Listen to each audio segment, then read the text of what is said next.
लहंगा चुराने वाली बहू।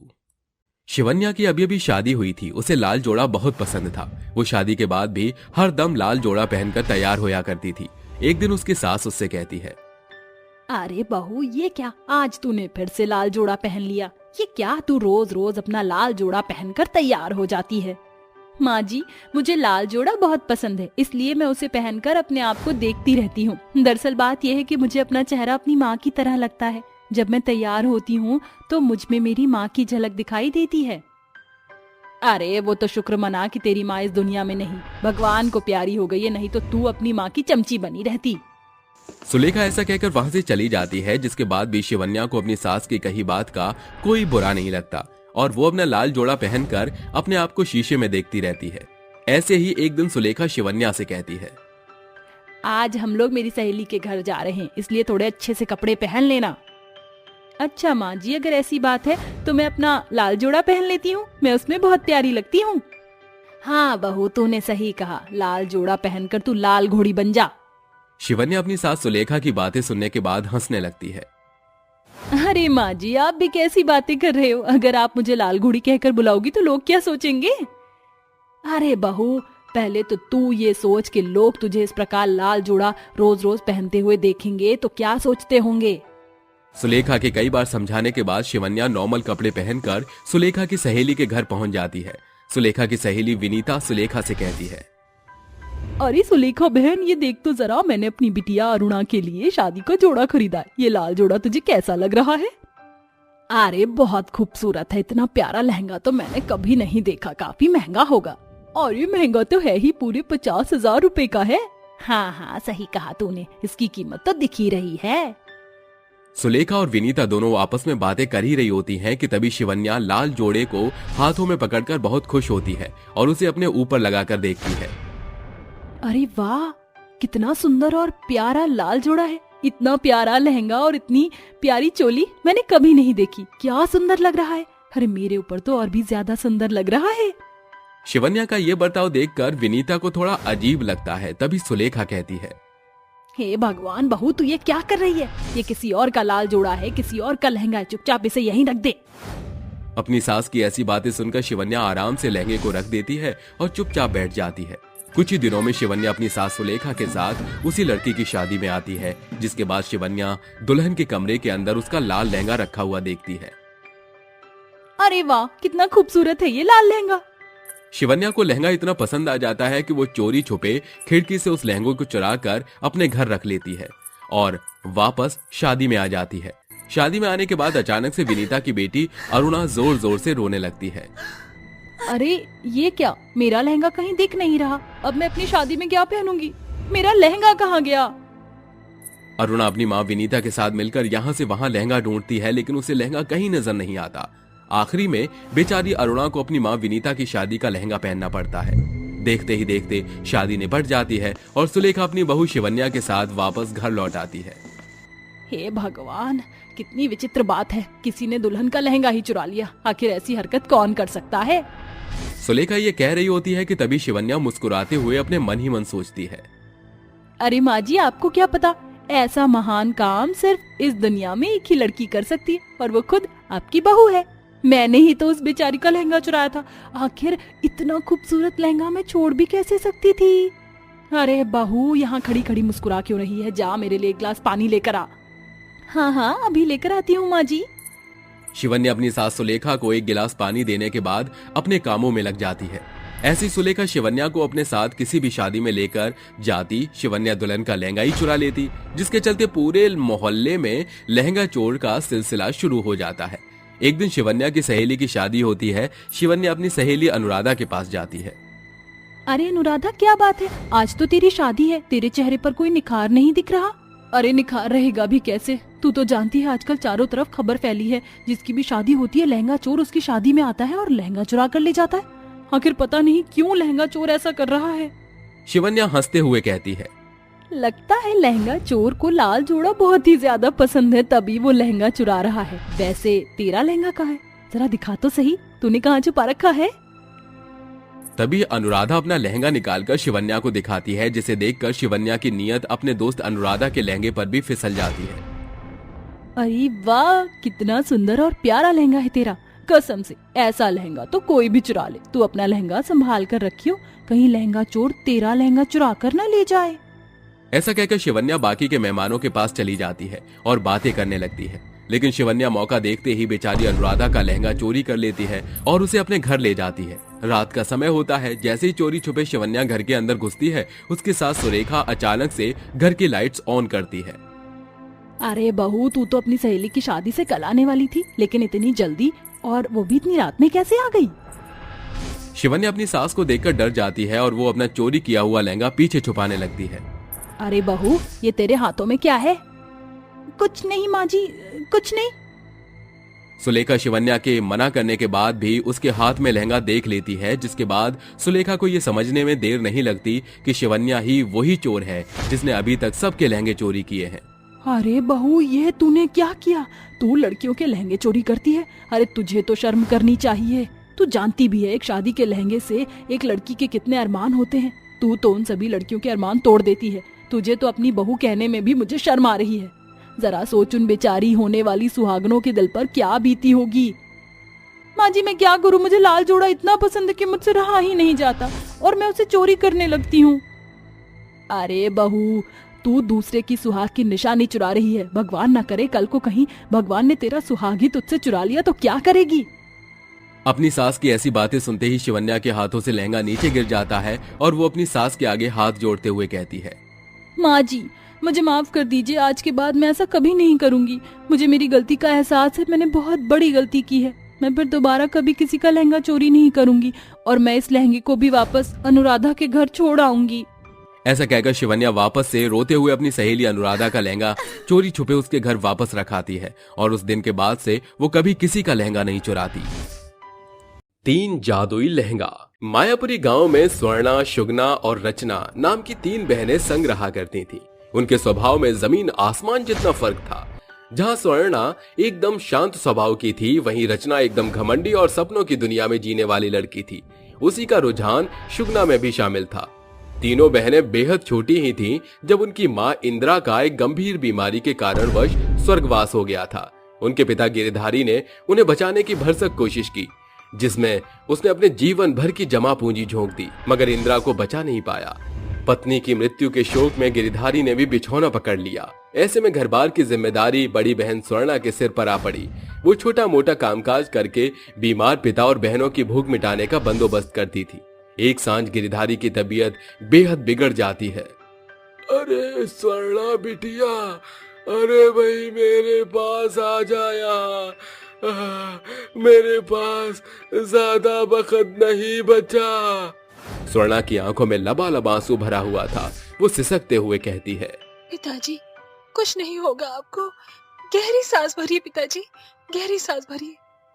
मेरा बुलावा आ गया है, मगर जाने से पहले एक रहस्य तुझसे साझा करते जा रहा हूँ।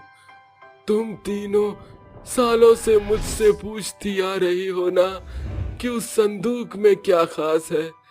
दरअसल उसके भीतर तुम्हारी माँ के लाल, गुलाबी और सुनहरे रंग का 3 दुल्हन लहंगे हैं, जो तुम्हारी माँ को भेंट में मिला था।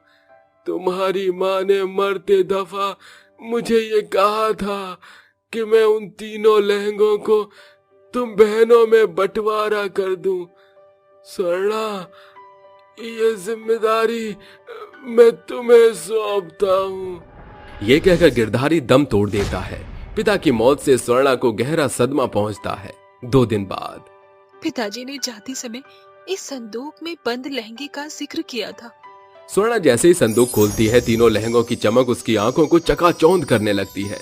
स्वर्णा तीनों लहंगों को सीने से लगाकर उनका बखान करती हुई कहती है, वो कितनी सुंदर बेला रही होगी ना शगना, रचना, जब ये लहंगे माँ ने ब्याह में पहने होंगे। जरूर माँ ने शादी के रोज ही लाल जोड़ा ही या फिर ये गुलाबी लहंगा पहना होगा। स्वर्णा अपनी दोनों बहनों को निहारते हुए कहती है, अरे क्या बात है, तुमको ये लहंगे देखकर खुशी नहीं हुई? इसमें खुश होने जैसा है ही क्या? आज के नए जमाने में भला इन फीके पुराने लहंगों को कौन पूछता है? जिस हिसाब से पिताजी ने इन लहंगों के प्रति प्रसंग जताया था। मैंने तो सोचा जरूर इसमें हीरे मोती जड़े होंगे, मगर सारी आशा निराशा में बदल गई। स्वर्णा उन तीनों बहनों को सीने से समेटे अपनी माँ को याद करती हुई आंसू बहाती है।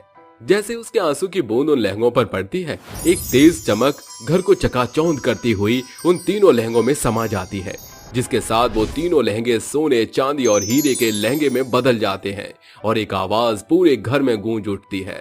स्वर्णा, माँ, ये आपके स्वर है ना? हाँ स्वर्णा, ये मैं हूँ।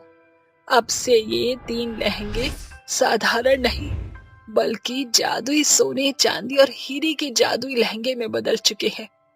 जब भी तुम्हें धन की आवश्यकता होगी, ये जादुई लहंगे उसे पूरा करेंगे। ये सुनकर स्वर्णा की दोनों बहनों के भीतर घनघोर लालच समा जाता है। दोनों झट से 2 लहंगों को चुनकर कहती हैं, ये सुनहरा सोने का लहंगा मेरा हुआ और ये हीरे वाला लहंगा मेरा। बाकी ये चांदी वाला लहंगा तुम रखो स्वर्णा, ये तुम भरी सुंदर लगेगा।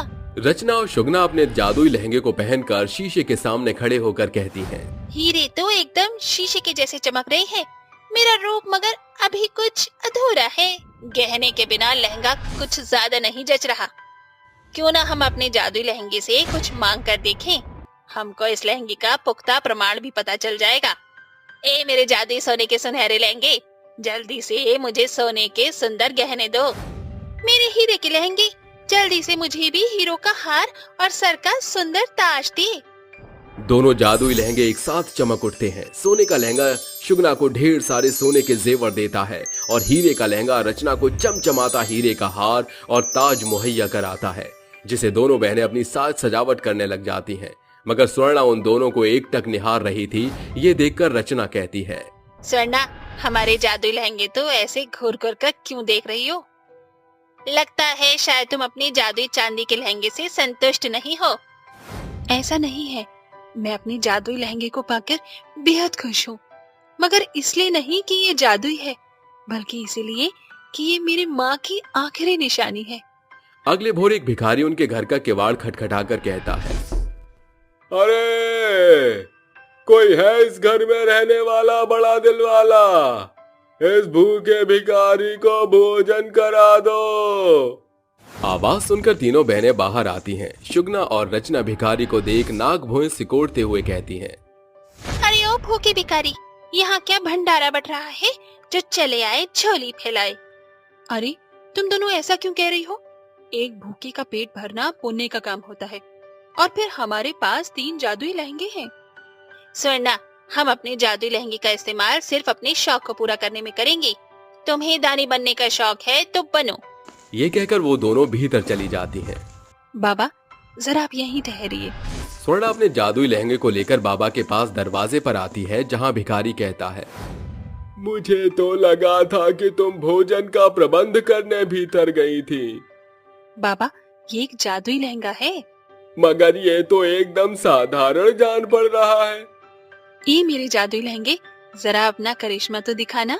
एकाएक जादुई लहंगा निचले छोर से ऊपर तक चकाचौंध चमक की आगोश में भरकर सैकड़ों चांदी के चमकीले सिक्के बरसाने लगता है। इन सारे सिक्कों को आप रख लीजिए। समय गुजरता जा रहा था। जहां एक ओर जादुई लहंगे से रचना और शुगना अपना स्वार्थ साध रही थी, वहीं दूसरी ओर स्वर्णा अपने जादुई लहंगे से जरूरतमंद की मदद किया करती थी।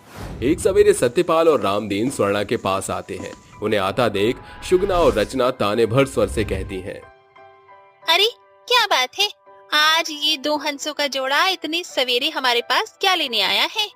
रामदीन काका, सत्यपाल चाचा, कोई खास काम था क्या? मुझे बुला लिया होता। अरे बिटिया, पूरे गांव में सनसनी फैली हुई है कि तुम तीनों के पास जादुई लहंगा है। कल हमारे गांव में गरीब लड़कियों का सम्मेलन शादी है। सारा बंदोबस्त तो हो गया है। अगर तुम लहंगे का भार उठा लेती तो भला हो जाता। आप दोनों बेफिक्र रहिए, सभी दुल्हनों के जोड़ों का बंदोबस्त हो जाएगा। उनके जाते ही दोनों बहनें स्वर्णा पर बरसते हुए कहती हैं, अरे तुमने क्या इन भिखारियों का बीड़ा उठा रखा है? अगर तुम्हें दयावान बनने का शौक है तो अपना जादुई लहंगा उन्हें दान में क्यों नहीं दे देती? मैं ऐसा नहीं कर सकती, क्योंकि ये लहंगा माँ की निशानी है, मगर मैं इसे अंत तक गरीब की मदद में भरसक इस्तेमाल करूंगी। भले ही तुम दोनों मेरा साथ दो या ना दो। स्वर्णा अपने जादुई लहंगे से कहती है, हे मेरे जादुई लहंगे, आज मुझे तुम्हारी सख्त मदद चाहिए। मुझे चांदी के इतने सिक्के दो जिससे कि मैं उन लड़कियों की शादी का लहंगा तोहफे में उन्हें दे सकूं। स्वर्णा के स्वर खत्म होते ही उसका जादुई लहंगा एकाएक सोने, चांदी और हीरे एक साथ बरसाने लगता है। तभी उसकी बहनें रोते हुए वहां आकर कहती हैं, स्वर्णा, जाने कैसे हमारा लहंगा ओझल हो गया। हाँ, अब हम अपने शौक कैसे पूरे करेंगी। तभी एक बार फिर इंद्र की आवाज सुनाई देती है, शुगना और रचना, तुमने अपने जादुई लहंगे से सिर्फ अपना स्वार्थ साधा, फिर भी तुम्हें एक मौका मिला, तुमने उसे भी गवा दिया। इसलिए अब उन 3 जादुई लहंगे की शक्तियां स्वर्णा के जादुई लहंगे में समाहित हो चुकी हैं, क्योंकि इसने निस्वार्थ भाव से लोगों की मदद की। उस पल दोनों बहनों के चेहरे पर अहंकार होने का बड़ा पछतावा साफ तौर से दिखाई पड़ रहा था। इस कहानी से हमें यह सीख मिलती है कि हमें कभी धन का घमंड नहीं करना चाहिए, क्योंकि कोई नहीं जानता कि बेहतर जीवन का पासा किस पल पलटकर बदतर जीवन में बदल जाए। काली बहू का जादुई लहंगा। देखो भाई साहब, वैसे तो आपकी बेटी और मेरे बेटे का कोई मेल नहीं, क्योंकि एक तो इसका काला रंग, ऊपर से नैन नक्श से भी नाकाम, पर बेटी जात जानकर इसे बहू बना रही हूँ।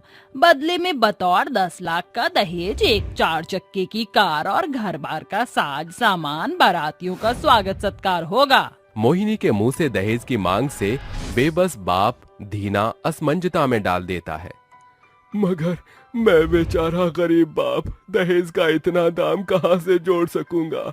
मैं कौन सा दहेज का 10 लाख अभी ही मांग रही हूँ, वो तो ब्याह के बेला की बात है। बेटी का ब्याह धीना को कर्ज के दलदल में धकेल देता है। बावजूद इसके धीना दहेज का सारा दाम नहीं जोड़ पाता। पुश्तों से लेकर सब कुछ दांव पर लगाने के बावजूद भी उसे पैसे कम पड़ते हैं। ब्याह के दिन बेटी की विदाई की बेला पर पिता कहता है, अरे समधन जी, दहेज में 2 लाख का दाम कम रह गया, बहुत जल्दी वो ही चुका दूंगा। इसके बाद बारात दुल्हन के लिए ससुराल की ओर अग्रसर होती है, जहां मोहिनी कड़वे शब्दों में कोहिना का स्वागत करते हुए कहती है, अरे ओ मेरी काली कमली कुरूपा बहू, अपने काले कदमों से गृह प्रवेश करके भीतर आ जा। जैसे ही कोहिना भीतर आती है, बिजली गुल हो जाती है। हे ईश्वर, इस कलमुही के काले मनहूस कदम पड़ते ही घर का उजियारा अंधियारे में छा गया। मोहिनी के मुंह से कड़वे बोल सुनकर कोहिना अपने मन में कहती है, हे कृष्ण कन्हैया, अपने भक्त पर कुलक्षणी का कालिक लगने से बचा लो भगवान। एकाएक पूरा घर रोशनी से उजागर होता है, मानो भगवान ने भक्त की पुकार सुन ली हो। अभी सप्ताह भर भी हुआ था कि सास का सताव शुरू हो जाता है। अरे ओ मेरी काली कलमुही बहू, शादी को सप्ताह बीत गया, अब तक तेरा बाप पैसे लेकर यहाँ पधारा क्यों नहीं? सासू माँ, कल ही मेरी बाबूजी से बात हुई थी, वो बहुत बुरे दौर से गुजर रहे हैं। अरे मैं तेरे बाप के दुखों का बखान सुनने नहीं बैठी, या तो वो दहेज का दाम चुकता करे, वरना दहेज के 2 लाख तुझे बहू से बाई बनाकर अदा करवाऊंगी। मोहिनी कोहिना को खूब खरी खोटी सुनाती है। एक सांझ दोनों माँ बेटे मिलकर कहते हैं, माँ, मैं तो कहता हूँ इस बला को उठाकर सीधे बाहर फेंक देते हैं। मानस, तू बड़ा मंद बुद्धि है, देखते जा, मैं इसे ऐसे कुत्तों की तरह काम करवाऊंगी कि ये खुद अपना रास्ता नाप लेगी। दहेज की 2 लाख के दाम के लिए मोहिनी कोहिना के कंधों पर हर एक दिन सैकड़ों कामों का बोझ बढ़ाती जाती है। अरे ओ काली स्याह, बैठी क्यों है, काम कर। माँ जी, सारा काम हो गया है, अब करने को क्या बचा है? आप जानबूझकर मेरे लिए कामों में कमी निकाल कर मुझे तंग करती हैं। इतनी ज्यादती तो कोई जानवरों के साथ भी नहीं करता। ये सुनकर मोहिनी गुस्से से भौएं चढ़ाकर कोहिना को कसाई की नाई मारती है। तभी मानस भी उस पर टूट पड़ता है। अरे मेरी माँ से जबान लड़ाने की तेरी जुर्रत कैसे हुई? मेरे घर में तुझ काली बदरा की जरूरत नहीं है। दोनों बेचारी बहू को घर से बाहर निकालकर दरवाजा बंद कर देती है। कोहिना रोते हुए एक जंगल की ओर अग्रसर होती है कि एकाएक उसके कानों में एक आवाज सुनाई देती है,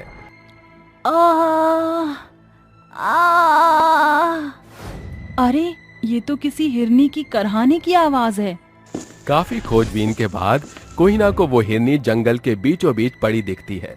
लगता है ये हिरनी बेहद प्यासी है। शायद प्यास के प्रभाव से इसका चेहरा कुम्हला गया है।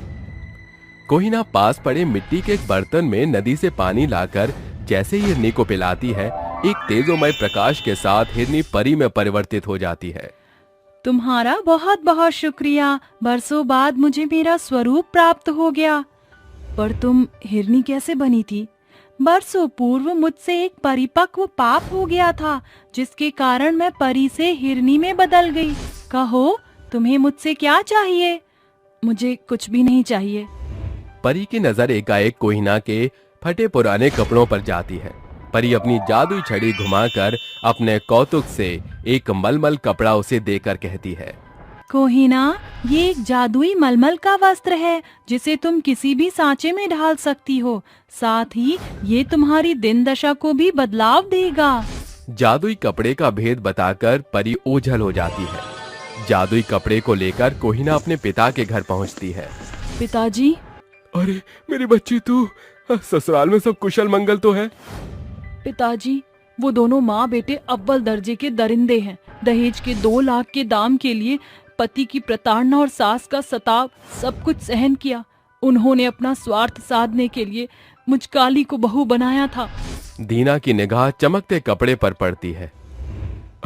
ये कितना सुंदर मलमली कपड़ा है, एकदम सोने के समान चमक दमक रहा है। कोहिना अपने पिता से परी का परिचय साझा करती है। बेटी, ये मलमली कपड़ा जादुई है या नहीं, पुख्ता प्रमाण पता करने के लिए इससे कुछ मांग कर देख। जादुई मलमली कपड़े इसी पलछिन एक सुंदर लहंगे के सांचे में ढल जाओ। कोहिना के कहते ही वो जादुई मलमली कपड़ा एक सुंदर सुनहरे लहंगे में बदल जाता है, जिसे देख दोनों बाप बेटी की आंखें चकाचौंध रह जाती हैं। पिताजी, ये तो सचमुच में जादुई कपड़ा था। उसी कपड़े से ये लहंगा बना है। इसका मतलब अब ये लहंगा जादुई लहंगा है। ये सोचकर कोहिना सुंदर सुनहरे जादुई लहंगे से बोलती है, ऐ मेरे जादुई मखमली लहंगे, मुझे खूब सारे सुंदर लहंगे दो। कोहिना के इतना कहते ही जादुई मखमली लहंगे में तेज प्रकाश पड़ने के साथ उसके भीतर से सैकड़ों रंग बिरंगे सुंदर लहंगों की बौछार लग जाती है।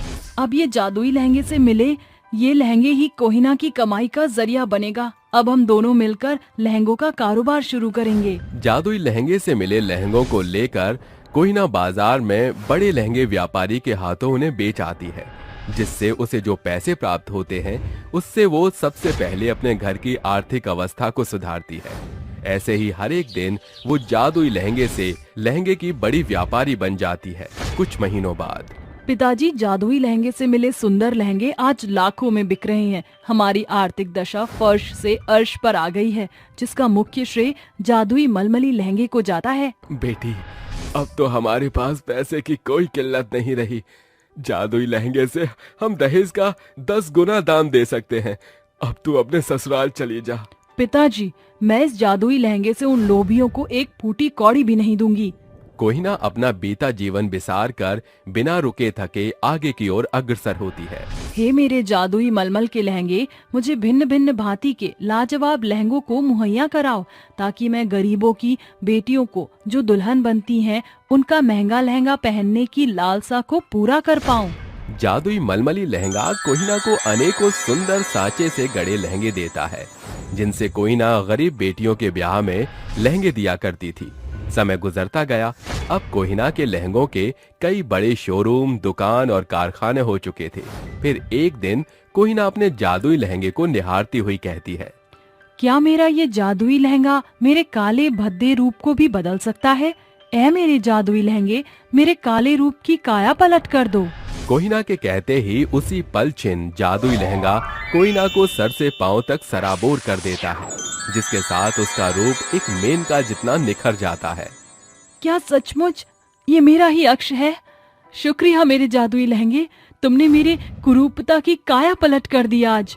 अपने सुंदर सुनहरे रूप को देख कोहिना फूले नहीं समाती और बहू का बुरा जीवन बिसार कर बतौर भविष्य में आगे बढ़ जाती है। औरत को पहुंचाया गया आघात अक्सर उनके जीवन में गहरी छाप की छवि छोड़ जाती है, जिसे बिसारना बेहद कठिन हो जाता है। आज कोहिना का नाम सैकड़ों सफल औरतों की श्रेणी में शुमार है। स्वरूप चाहे जैसा भी हो, अगर उसे अपना साया समझकर साथ लिए चलो तो सफलता की सीढ़ियां भी आपका साथ देती हैं।